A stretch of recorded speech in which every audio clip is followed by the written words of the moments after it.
All right, everybody, the next bracelet we're gonna learn how to make is the Zig-Zag. And this is kind of a more complicated one than the arrow, but some of the same skills that we learned from the stripe and the arrow will really come in handy into making this one. This one is a bit more complicated, like I said, and it's gonna take quite a bit longer than the other ones. So you're just gonna have to bear with me as we work through this together, because I wanna be able to show you guys how to zig and zag and how we can show the bumps here so that way your bracelet has a very clear zigzag shape. For this one, you're going to need 4 colors. You could always do more colors, but 4 colors is a really great place to start, especially if this is your first one. 4 colors I chose were charcoal gray, light gray, mint green, and pink. You can choose any 4 colors you want, but I already cut those colors, so I'm gonna show you how long my string is. So this one takes quite a bit more string than some of the others, even though it doesn't look like it. It's because when you're going back and forth, you lose a little bit of your length, so you need quite a bit more string.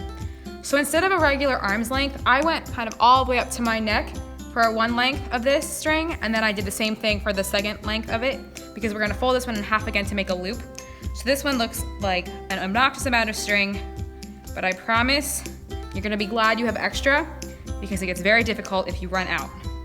So we're gonna do the same thing that we've been doing for the last several videos, where we tie it in a loop.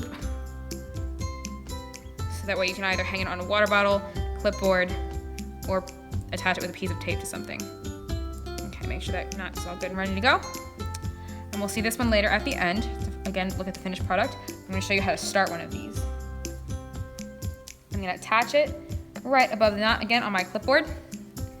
And this one, similarly to the stripe, we want each color to be next to itself. So I want both mint greens to be together, both charcoals to be together, and both light grays and both pinks to be together, in any order you want.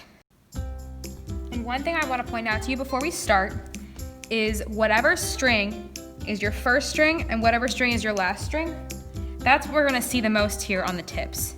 Okay, so on this bracelet, my first string was my green one, the last one was my purple one, which is why you see that the most.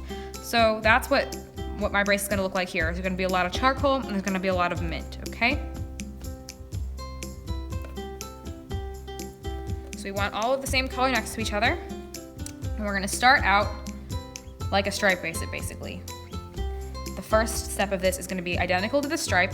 So I'm going to do this part fairly fast, just so I have enough time to show you how to go backwards then, okay? So we're gonna work on this first section first. So I'm going to go and do 2 knots on each string, which is pretty much the standard of what I've been doing this whole time. All the way across. And as I've been saying from the beginning, the first line or 2 until the bracelet wants to shape itself is gonna look a little scary. So just make sure you keep in your head what strings you want where, and just be patient with your bracelet as it takes shape.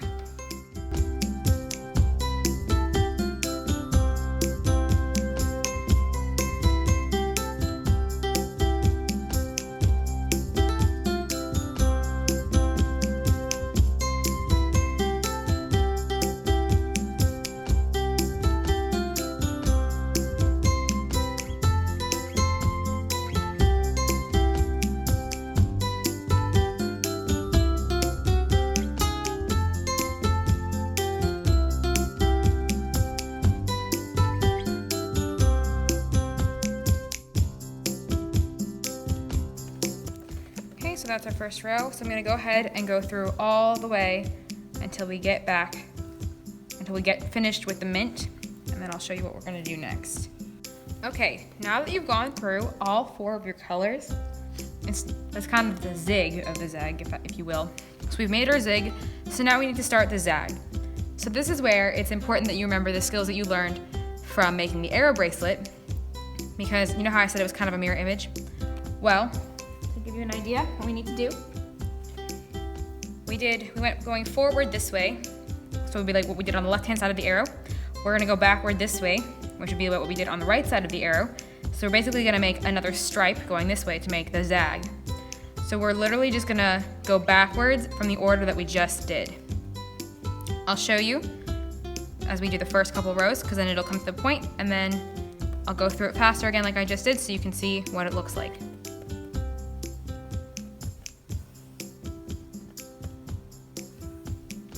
So again, backwards 4 for this time, so we can go in that direction.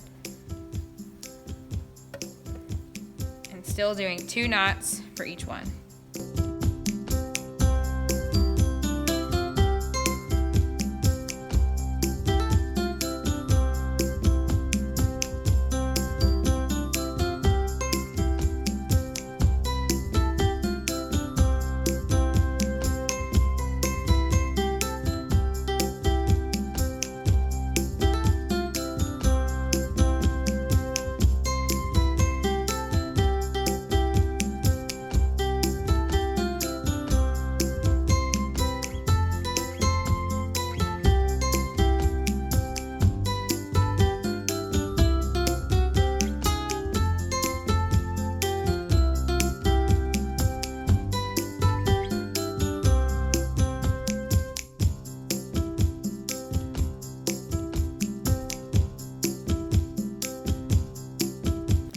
Okay, so you finished your zig and your zag.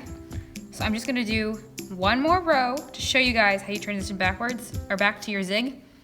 It's literally, you're just gonna do like you did when you started.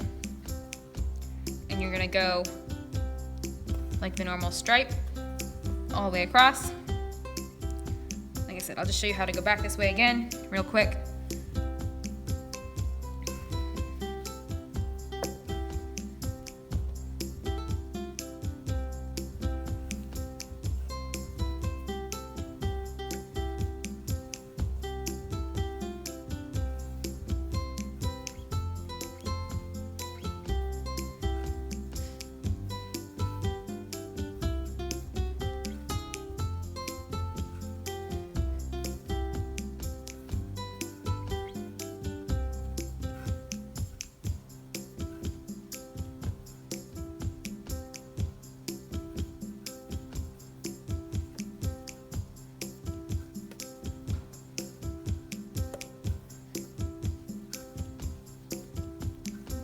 Now you guys should be back on track to start the next zig. You can already see a point forming even though I only did that one extra row.